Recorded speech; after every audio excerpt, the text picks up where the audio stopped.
Hello everyone, welcome you on. आज 20 of June Sunday के दिन है। बाजार बंद है लेकिन बाजार के अंदर लगातार अपनी स्टडी जारी है, लगातार अपना होमवर्क जारी है ताकि बड़ी अपॉर्चुनिटीज को आइडेंटिफाई कर पाऊं। देखिए, एक पेनी स्टॉक आप लोगों के सामने प्रेजेंट करना चाहूंगा जिसका बाजार में भाव अभी फिलहाल 16 रुपए है। पिछले कुछ समय में इसके अंदर जबरदस्त आग लगी हुई है और देखते ही देखते ये स्टॉक 3-4 गुना ऑलरेडी हो चुका है। लेकिन मेरा मानना है कि अभी इसके अंदर ऊपर जाने का पोटेंशियल काफी ज्यादा बचा हुआ है और इसी वजह से मैं आपको ये दे रहा हूं कि जब जब इसके अंदर गिरावट हो, गिरेगा तो ये ऐसा नहीं है कि सिर्फ ऊपर ही भागता रहेगा, लेकिन जब जब इसके अंदर गिरावट हो तब तब आप इसके अंदर माल उठाने की रणनीति अपनाइए। और अपनी बातचीत को स्टार्ट करना चाहूंगा इसके नतीजों के साथ। ध्यान दिएगा, एक पेनी स्टॉक के बारे में बातचीत कर रहा हूं और पेनी स्टॉक के नतीजे मार्च 2020 और मार्च 2021 नतीजों को डिस्कस करने से पहले आपको बता दूं, ये एक क्वार्टर यानी कि 3 महीने के नतीजे नहीं है।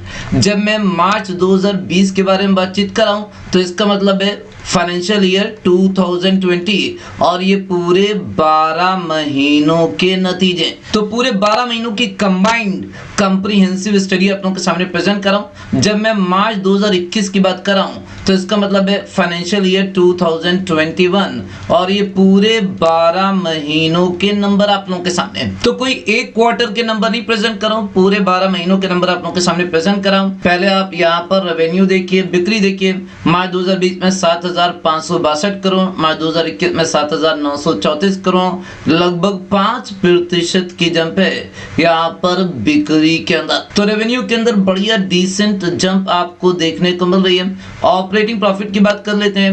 मार्च 2020 में 3,022 करोड़, मार्च 2021 में 3,574 करोड़, लगभग 18% की जंप दिखाई दे रही है यहाँ पर ऑपरेटिंग प्रॉफिट के अंदर। और ध्यान दिएगा, अच्छी तरह से ध्यान दिए, यहाँ पर बात करते हैं हम कंसोलिडेटेड नेट प्रॉफिट की। पिछले साल की बात करें तो मार्च 2020 यानी कि फाइनेंशियल ईयर 20 में 4,076 करोड़ रुपए का आपको नेट लॉस दिखाई दे रहा है। लेकिन जब बात करते हैं मार्च 2021 यानी कि फाइनेंशियल ईयर 2021 की, तो यहाँ पर आपको 228 करोड़ रुपए का नेट प्रॉफिट दिखाई दे रहा है। तो जो कंपनी नेट लॉस में थी वो आपको नेट प्रॉफिट में आती हुई दिखाई दे रही है। ये अपने आप में एक बहुत बड़ा टर्न अराउंड है जिसको आप इग्नोर बिल्कुल भी नहीं कर सकते हैं। कंपनी की बैलेंस शीट के ऊपर कर्जा काफी ज्यादा था और लगातार कर्जे के अंदर कटौती कंपनी का मैनेजमेंट कर रहा है और ये अपने आप में एक ऐसी बात है जिसको बाजार वेलकम करता हुआ दिखाई दे रहा है। अब यहाँ पर ऑपरेटिंग प्रॉफिट मार्जिन की बात करना चाहूंगा। मार्च 2020 में 39.97%, मार्च 2021 में यानी कि फाइनेंशियल ईयर 21 में 45%, लगभग 5% की जंप है ऑपरेटिंग प्रॉफिट मार्जिन के अंदर।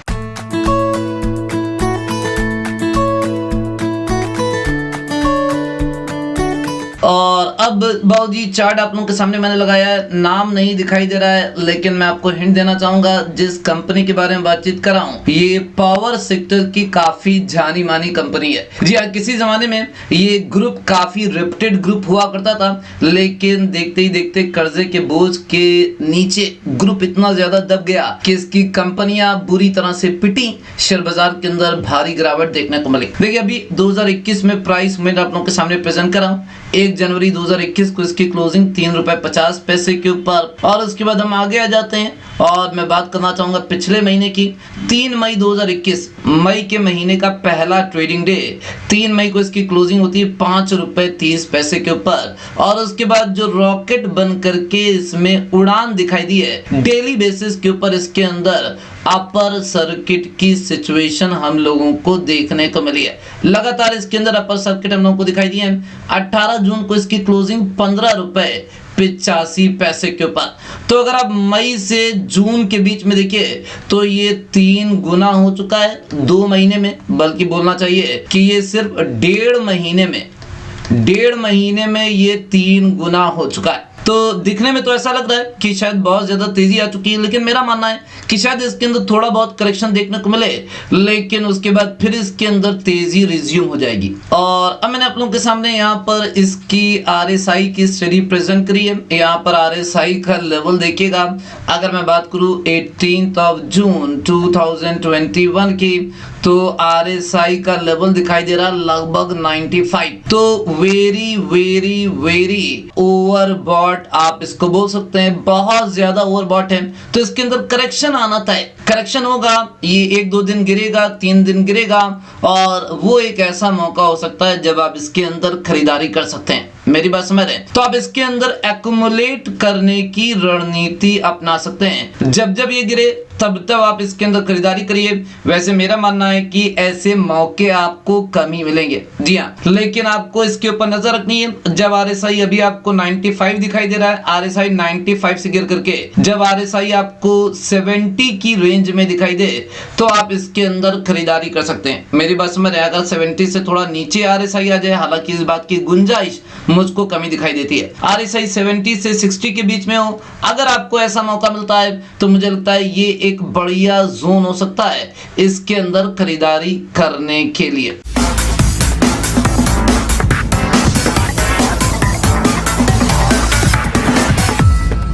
और अब आप लोगों के सामने मैंने इसका 1 मंथ कैंडल चार्ट प्रेजेंट किया है, साथ ही साथ कंपनी का नाम भी आप लोगों के सामने आ चुका है। जी आपने अनुमान बिल्कुल एकदम सही लगाया था। मैं यहाँ पर रिलायंस पावर के बारे में बातचीत कर रहा हूँ। देखिए कंपनी की बैलेंस शीट में कुछ अच्छे चेंजेस होते हुए दिखाई दे रहे हैं, और चार्ट के ऊपर जो फॉर्मेशन दिखाई दे रहा है, अगर आप 1 मंथ कैंडल चार्ट देखिए तो बहुत बढ़िया फॉर्मेशन होता हुआ दिखाई दे रहा है।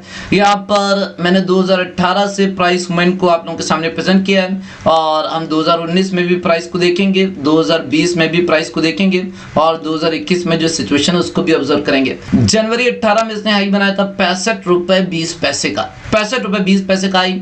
और उसके बाद आपको पता ही है कि बाजार के अंदर भी दिक्कतें थी, कंपनी के अंदर भी दिक्कतें थी, कंपनी की बैलेंस शीट के ऊपर कर्जा बहुत ज्यादा था, कंपनी के जो शेयर्स थे वो गिरवी रखे हुए थे, और कंपनी की तरफ से उस लोन को चुकाने में दिक्कत हो रही थी।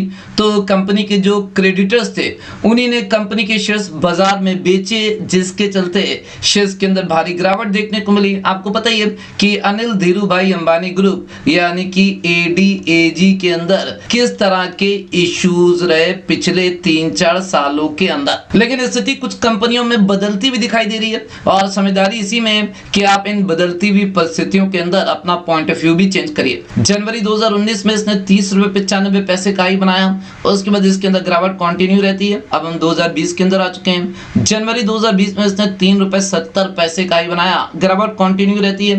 पिछले साल मार्च 2020 में इसने 1 रुपए का लो बनाया, 1 रुपए का लो, और वहां से इसके अंदर धीमे धीमे रिकवरी स्टार्ट हुई।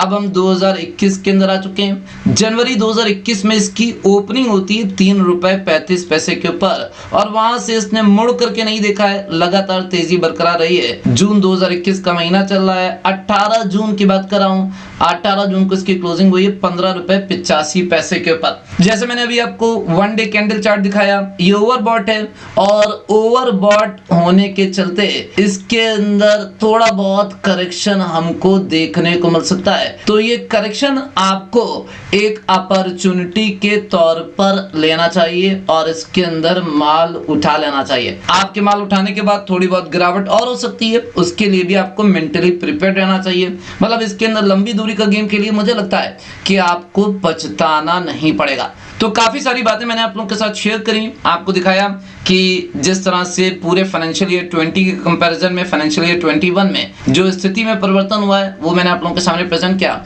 और चार्ट के ऊपर जो सिचुएशन है वो भी मैंने आप लोगों के सामने प्रेजेंट किया। आपको इनकरेज करूंगा कि रिलायंस पावर के ऊपर नजर बना करके रखिए, अपने एडवाइजर को कंसल्ट करिए, तभी कोई डिसीजन लिए। जब डिसीजन लिए तो मैच्योरिटी के साथ उसकी रिस्पॉन्सिबिलिटी खुद लिए। Wish you all luck. बात करूंगा यहीं पर, माइंड अच्छा लगे तो लाइक करके इनकरेज करिएगा, दूसरों के साथ शेयर करिए, और अगर चैनल सब्सक्राइब ना किया हो तो जेन्युइन इन्फॉर्मेशन पाने के लिए अभी सब्सक्राइब करा लिए।